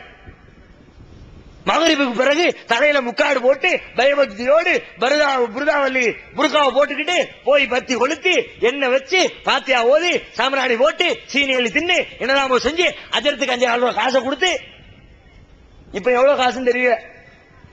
5-6 வருஷத்துக்கு முன்னாடி நாங்க பார்த்த 5,000 தான் கொடுத்தாங்க. இப்ப ரேட்டு பண மதிப்பு குறைஞ்சிருக்கனால ரேட் எதுவும் கூடிடும். என்னது ஒண்ணு கொடுத்து வந்தீங்களா? மகரிப தொழுதுட்டு போனீங்களா? வரும்போது பாவம் மட்டும் கையில இருக்கும், மகரிப தொழுது அழிஞ்சு போகும். நான் சொல்லல, இது தௌஹீத் ஜமாத் சொல்லல. ஏதோ ஒரு சின்னஞ்சிறிய கூட்டம் சொல்லுது, நீங்க நினைச்சுக்கிட்டு அலட்சியப்படுத்தாதீங்க. உங்களுடைய மறுமை வாழ்க்கை பாழாய் போய்விடும். திருமறை குர்ஆன் சொல்கிறது, லைன் அஷ்ரகு லஹபித அன்ஹும் மா கானூ யாமலூன்.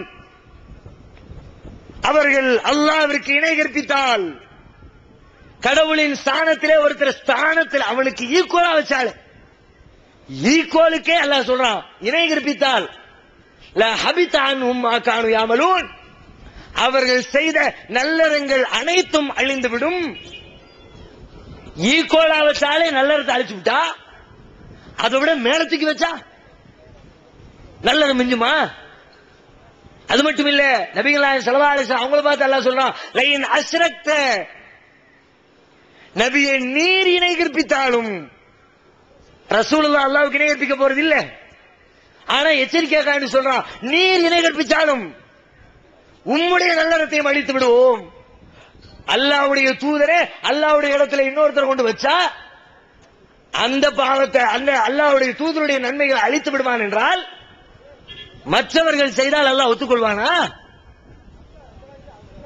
அப்ப மிகப்பெரிய கொடுமை நிறைந்தவனாக இறைவனுடைய முகம் மறுமையில தென்படும். உலகத்துல இறைவன் கருணை காட்டுவான். எதுவரைக்கும்? உங்களுடைய மௌத்து வரைக்கும் கருணை காட்டுறான்.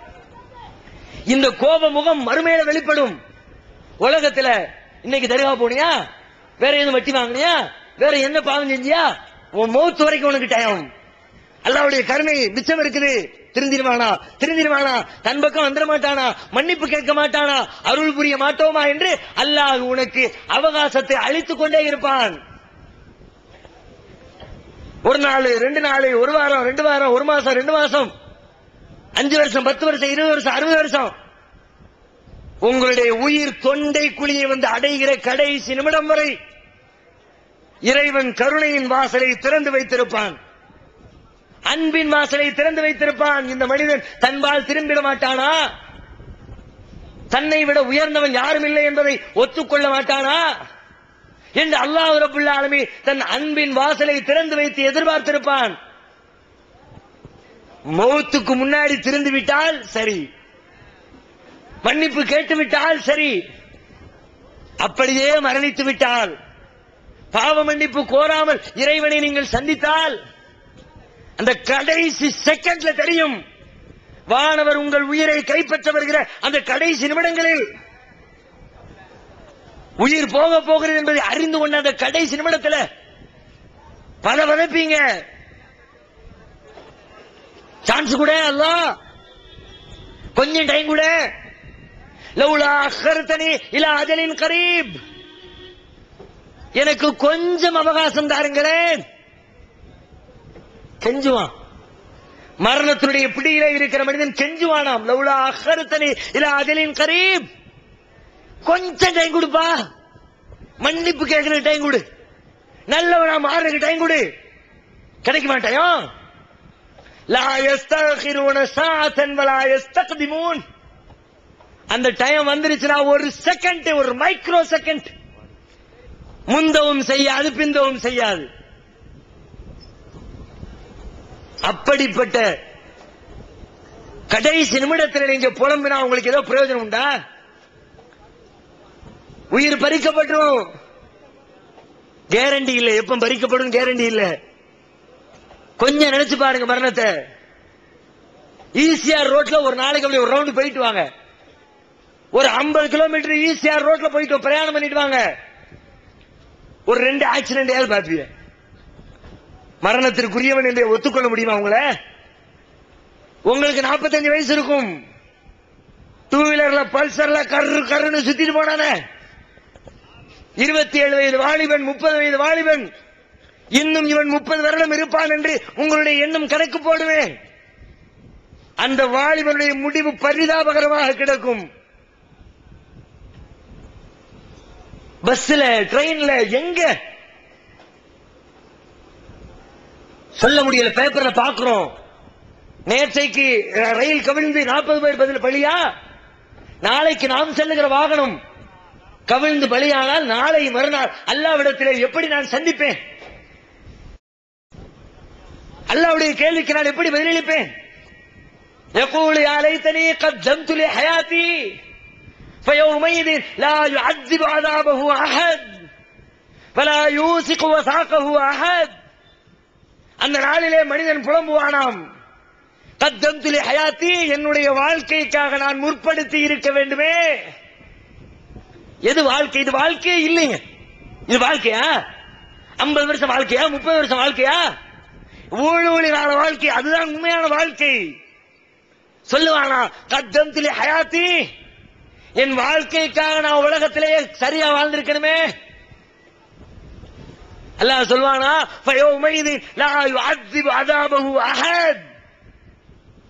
அந்த நாளில் அவன் வேதனை செய்வதை போன்று வேதனை செய்பவன் எவனும் இல்லை. அவன் கட்டுவதை போன்று கட்டுகிறவன் எவனும் இல்லை.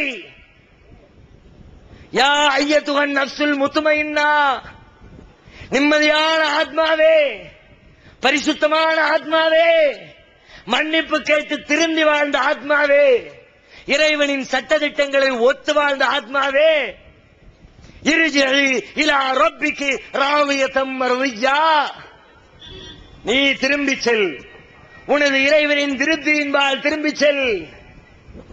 வதுகுலி ஃபீ இபாதி வதுகுலி ஜன்னதி, எனது அடியாரே நீ நுழை, எனது ஜன்னத்திலே சுவர்க்கத்திலே நீ நுழைந்து ஆனந்த பரவசத்தோடு வாழ்க்கை நடத்தி என்பான். திருந்தி வாழ்ந்தவனுக்கு, இறைவனின் கோபத்தை சம்பாதித்தவனுக்கு மறுமையிலே நரக படுகொலி, வேதனை, புலம்பல்.